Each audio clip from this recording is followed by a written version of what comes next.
Hello my dear, I welcome you on this YouTube channel current India and world. मैं राजीव नयन और आज मैं आप लोगों के लिए करंट अफेयर लाया हूं। आज का टॉपिक है unemployment report by CIME and revival plan for governments. चलिए आज के टॉपिक के बारे में डिस्कस करते हैं। सब दिन की तरह आज फिर मैं आप लोगों के लिए क्वेश्चन लीव कर रहा हूं। इसका आंसर हम लोग वीडियो के अंत में डिस्कस करेंगे। Which of the following statement related to unemployment are correct? Statement first is unemployment according to OECD is persons above a specified age not being in paid employment or self-employment but currently available for work during the reference period. Statement 2, unemployment lead to the slowdown of GDP of any country. Yes. Second option A पे आ जाइए. Both are correct. Statement 2 both are correct and statement 2 is correct explanation of statement first. So option C only statement first is correct. Option D only statement 2 is correct. इसका answer आप लोग सोच के रखें। Video के अंत में हम लोग डिस्कस करते हैं। इन न्यूज आपका जो न्यूज में ये टॉपिक है, वैसे ये हमेशा CMI आपको मंथली रिपोर्ट जारी करता है अनएम्प्लॉयमेंट का, तो उसी का हम लोग डिस्कस कर रहे हैं। जो सेकेंड वेव आया पेंडेमिक, आपको कोरोना का सेकेंड वेव जो आया वो इंडिया फिर से इकोनॉमी को बहुत ही ज़्यादा हर्ट किया है, तो उसका इम्पैक्ट एनालिसिस किया गया है। चलिए देखते हैं आगे।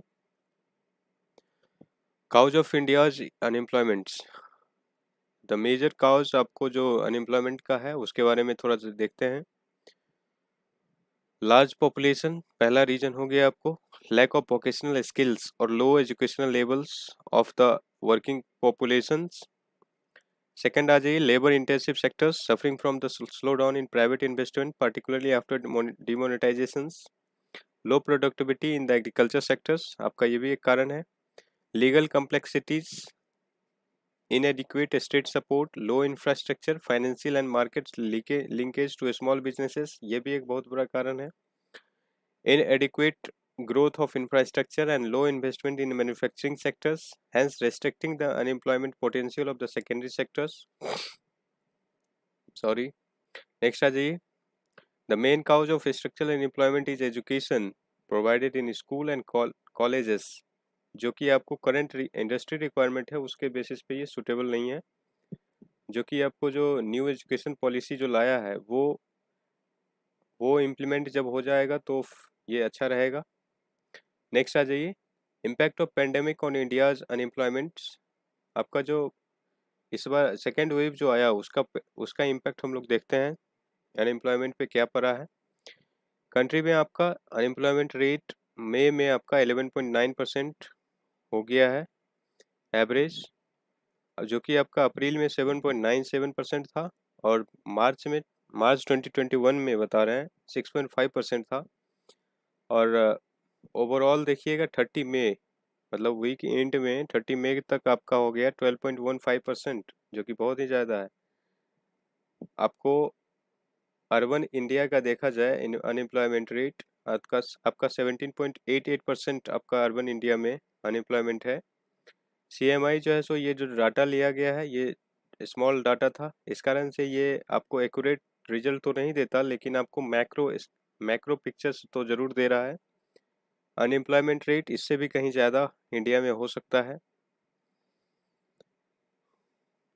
ये जो आपका लेबर फोर्स पार्टिसिपेशन रेट, ये जो है सो आपका मेजर करता है कितना प्रोपोर्शन ऑफ कंट्री जो है सो वर्किंग एज पॉपुलेशन जो है वो कितना एक्टिवली इंगेज कर रहा है लेबर मार्केट में, ये बताता है लेबर फोर्स पार्टिसिपेशन रेट। इस बार लेबर पार्टिसिपेशन रेट जो है सो ड्रॉप किया है, आपको 30 में एंड का रिपोर्ट है ये।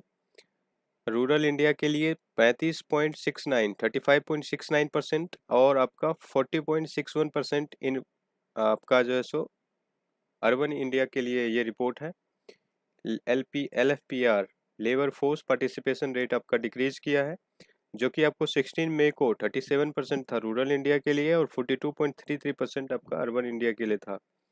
अगर डिक्लाइन करता है लेबर फोर्स पार्टिसिपेशन, तो ये आपको किसी भी कंट्री के लिए चिंता का विषय है इकोनॉमी के लिए चिंता का विषय है, किसी भी कंट्री के इकोनॉमी के लिए।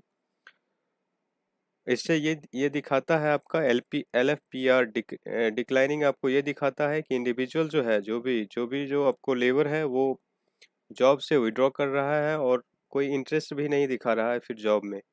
नेक्स्ट आ जाइए, unemployment in India in different Indian state होगा, आपका इंडिया लिखा हुआ है इसलिए इंडियन, इसको करेक्ट कर लीजिएगा।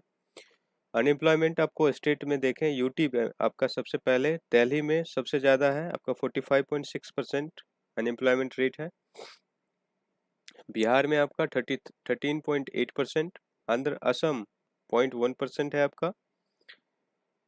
वेस्ट बंगाल आपका 19.3%, झारखंड 16%। नेक्स्ट आ जाइए, data of world unemployment rate के बारे में बात करें। इंटरनेशनल लेबर ऑर्गेनाइजेशन जो है सो वो इंडिया का जो है सो 2020 में अनएम्प्लॉयमेंट रेट बताया था 7.11%, जबकि आपका ग्लोबल एवरेज जो था वो 16.47% रहा है। इंडिया के नेबर्स के बारे में बात करें तो चाइना, बांग्लादेश, श्रीलंका, पाकिस्तान, नेपाल एंड भूटान का अनएम्प्लॉयमेंट रेट आपका 5% है, 5.3%, 4.48%, 4.65%, 4.44% एंड 3.74% रिस्पेक्टिवली होगा ये।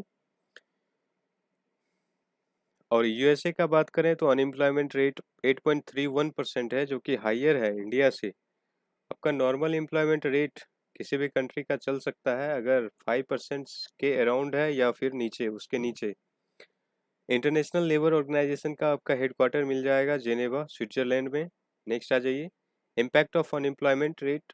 इम्पैक्ट ऑफ अनएम्प्लॉयमेंट, आपको अनएम्प्लॉयमेंट का सबसे ज़्यादा बड़ा इम्पैक्ट होगा आपका, पॉवर्टी बढ़ेगा। किसी भी कंट्री का आपको जीडीपी ग्रोथ नहीं करेगा, क्योंकि आपका लेस जो प्रोडक्शन होगा, डिक्रीज इन प्रोडक्शन भी होगा और लेस कंजप्शन ऑफ गुड्स भी होगा। तो ये एक सबसे बड़ा चिंता का विषय होता है जब अनएम्प्लॉयमेंट बढ़ता है।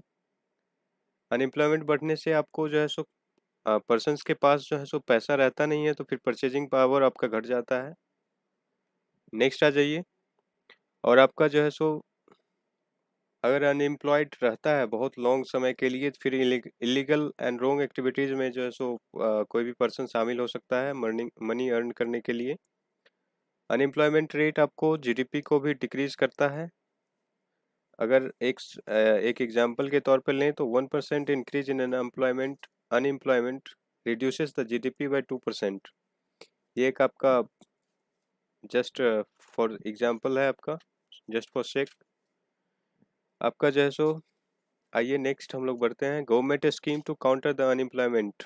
सबसे पहले आपको 1979 में गवर्नमेंट लॉन्च किया था TRYSEM, training of rural youth for self employments, जो कि आपको 18 से 35 वर्ष के जितने भी यूथ थे, SC ST कैटेगरी का, उसको एम्पावर करने के लिए गवर्नमेंट ये स्कीम लाया था।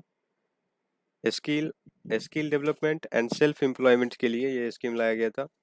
नेक्स्ट आ जाइए, द गवर्नमेंट लॉन्च्ड एक स्कीम लाया था आपको IRDP, integrated rural development programme, जो कि आपको 1980 में लाया गया था, जो कि full employment opportunities in rural areas generate करने के लिए लाया गया था। दूसरा, नेक्स्ट आ जाइए, एक आपका इनिशिएटिव लिया गया था RSETI या RUDSETI, जो कि आपको मनुज Manju Manjunatheshwar educational trust, Canara bank and syndicate bank के द्वारा ये आपको चलाया गया था मुहिम। इसका जो एम था, आपको एक्रोनीम आपका इसका फॉर करता ऑफ है द एम ऑफ रूडसेटी, इसका आपका एक्रोनीम होगा rural development and self employment training institute. ये जो है सो मिटिगेट करता है अनएम्प्लॉयमेंट प्रॉब्लम्स एमंग यूथ के लिए, सेल्फ एम्प्लॉयमेंट ट्रेनिंग देता है इंस्टीट्यूट, जो भी यूथ है उसको। ये आपको स्टेट और सेंट्रल गवर्नमेंट की मदद से ये चलाया गया था इसे। और बैंक इसमें एक्टिवली पार्टिसिपेट किया था और स्टेट गवर्नमेंट इसको मदद कर रहे थे, state and central governments. MNREGA आपको स्टार्ट किया गया है 2005 में, इसको लॉन्च किया गया, जो कि अभी भी बहुत ही बड़ा, बहुत ही अच्छा काम कर रहा है आपका मनरेगा। इसका जो मनरेगा का था, आपको सोशल सिक्योरिटी, आपको 100 डेज का मिनिमम जो है वर्क आपको रूरल में जो अनस्किल्ड लेबर है उसको दिया जाता है, मिनिमम 100 डेज आपका। प्रधानमंत्री कौशल विकास योजना आपको लॉन्च किया गया था 2015 में। इसका ऑब्जेक्टिव था आपको यूथ का जो है सो स्किल डेवलपमेंट करना, जिससे कि वो अपना कहीं भी इंडस्ट्री में एम्प्लॉयड हो जाए और अपना बेटर लाइफ जिए। नेक्स्ट आ जाइए। तो गवर्नमेंट आपका एक लॉन्च किया था 2016 में स्टार्टअप इंडिया स्कीम। उसके तहत आपको पूरे कंट्री में एक इकोसिस्टम, एंटरप्रेन्योरशिप इकोसिस्टम डेवलप करने का ये प्रयास था। इसके तहत आपको जो भी एससी या एसटी कैटेगरी के वोमेन हैं, जो बैंक से लोन अवेलेबल भी करवाया गया था, जिसमें आपको 10 लाख से लेकर के 1 करोड़ रुपया तक आपका ग्रीन फील्ड इंटरप्राइज सेट करने के लिए दिया जाता था। नेशनल स्किल डेवलपमेंट मिशन भी स्टार्ट किया गया, जो कि आपको 2014 में स्टार्ट किया गया था स्किल इंडिया एजेंडा के तहत। Mission mode in order to coverage the existing skill training initiatives. Next आ जाइए। About the CMIE, centre for monitoring Indian economy. CMIE आपका एक इंडिपेंडेंट जो है सो प्राइवेट इंस्टीट्यूट है, जो कि आपका काम करता है इकोनॉमिक थिंक टैंक का भी, और बिजनेस इंफॉर्मेशन कंपनी को भी देता है। बिजनेस इंफॉर्मेशन ऑफ कंपनी ये रखता है। ये CMI जो है सो रिसर्च ग्रुप जो है एक डाटाबेस बिल्टअप किए हुए हैं इंडियन इकोनॉमी के बारे में और प्राइवेट कंपनी जितने भी इंडिया के हैं उसके बारे में। और ये जो है सो ये सब्सक्रिप्शन बेस्ड बिजनेस मॉडल पे आपको इन्फॉर्मेशन अवेलेबल करवाते हैं। इसका हेडक्वार्टर है आपका मुंबई। CMI जो है सो आपको, इसका फोकस मेन एरिया है इंडियन इकोनॉमी, इंडस्ट्रीज जो भी हो गया इंडिया का, स्टेट्स हो गया, एग्रीकल्चर हो गया, फॉरेन एक्सचेंज हो गया एंड बिजनेसेस हो गया, इसके बारे में, as well as global economies, इसके बारे में ये इन्फॉर्मेशन रखते हैं अपने डाटाबेस में। नेशनल अकाउंट्स फिगर, आप यहाँ से इंफॉर्मेशन प्राप्त कर सकते हैं नेशनल अकाउंट्स फिगर्स के बारे में, पब्लिक फाइनेंस स्टैटिस्टिक्स के बारे में, money control and balance of payment statistics के बारे में, या फिर फर्म्स मैक्रो इकोनॉमिक्स डाटाबेस, ये सभी रखते हैं। नेक्स्ट आ जाइए। नेक्स्ट आइए, अपना अपना क्वेश्चन पे आते हैं हम लोग। तो इसका आंसर होगा आपका option A. Option A is correct, that is both are correct, both statement आपका करेक्ट है।